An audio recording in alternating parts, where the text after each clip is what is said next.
Hello, this is Mark Wildman of Wildman Athletica, and today we are going to talk about our soft or competition style snatch.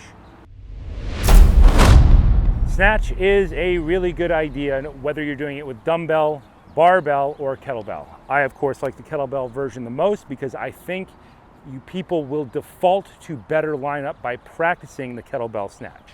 Our snatch with anything is a clean and press where you skip the middle.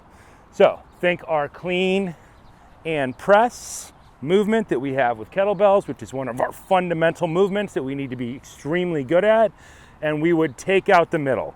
Go down, all the way up at the top, down, all the way up at the top. This is what's called a hard style snatch or a single hip hinge. When we are coming down from the top, we go down, single hip dip, explode the hips up as hard as you can, catch at the top. Snatches with a kettlebell have a very specific benefit. They change your VO2 max. When the kettlebell is going back at a high rate of speed, the faster you go, the more force the kettlebell is carrying. The kettlebell is essentially trying to rip us in half front to back. Your body responds by crushing the core down on all sides. It's called a Valsalva maneuver. There's a lot of discussion of this in Kenneth J's book, Viking Conditioning, from I think 2000, maybe 6 or 7, a whole thing about hard style snatches and how it affects VO2 max. Soft style kettlebell snatches are meant to be done with less power, more efficiency for longer periods of time. So think about hard style kettlebell snatches being in the range of say like 5 to 20 reps and then changing hands. Think about soft style or competition style as minimizing the hand changes in a long set and turning it into 50 to 100 reps on each side, which is a pretty dramatic change in how long you have to hold on. Think everything in hard style, whether it be a swing or a clean or a snatch, as being a single hip dip at the bottom. Think about soft style movements as being a double hip hinge at the bottom. A soft style swing would be a double bounce. Hip hinge back, straighten your legs out at the back, try and make the kettlebell light at the back. Same thing with the clean. Same thing with the snatch. Push back, extend the legs, power it all the way up. Push back, extend the legs, get it all the way up. Push back, extend the legs, get it all the way up. Push back, extend the legs, get it all the way up. Push back, extend the legs, get all the way up. You can do this exercise with either your thumb up or your thumb back.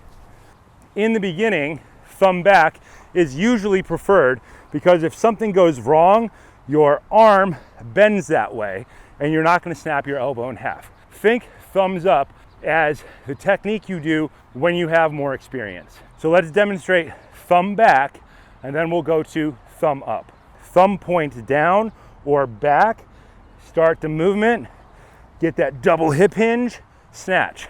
Thumb back, double hip hinge, snatch. Thumb back, snatch. Now thumb up, snatch. Thumb up, snatch. Thumb up, snatch. Thumb up, snatch. Things we would like to pay attention to: the width of your feet. A lot of barbell guys or powerlifting guys will attempt to do all of this stuff with a very wide stance because that's how they're used to doing barbells. That's not super necessary with kettlebells because a heavy kettlebell is a lightweight everywhere else. A 70-pound kettlebell is obscenely heavy and very light if it was a barbell. So the techniques are different. Think we would like our feet generally pointed straight ahead with our feet directly under our shoulders because it's a single kettlebell exercise. That would change for a double kettlebell snatch because you would need more room between your feet. But always think we're trying to mimic our basic jumping position. If you're walking around and prepping for a box jump like this, then, I guess God bless you, whatever. I don't do that. I try to put my feet in line so that when I land, my feet are the same distance apart as they were when I started it. Think of the snatch like the kettlebell swing, like the kettlebell clean, in that same way. Get your feet underneath you with your feet pointed straight ahead as much as possible. When you start these movements, snatch, double bounce, snatch, double bounce, snatch. We are still trying to straighten our legs out at the top and squeeze our glutes, drive our rib cage down.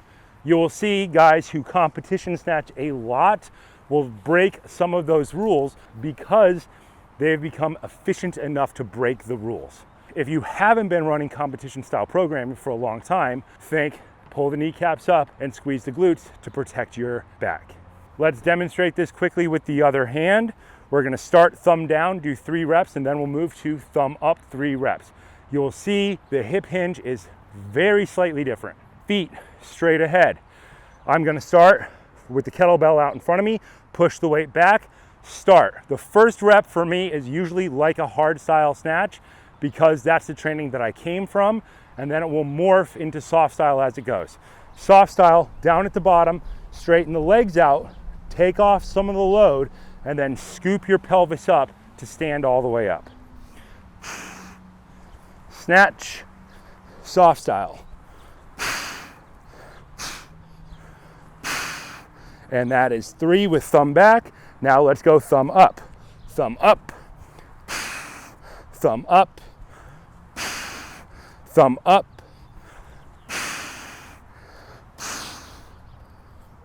The point of soft style movements is always more endurance versus more power.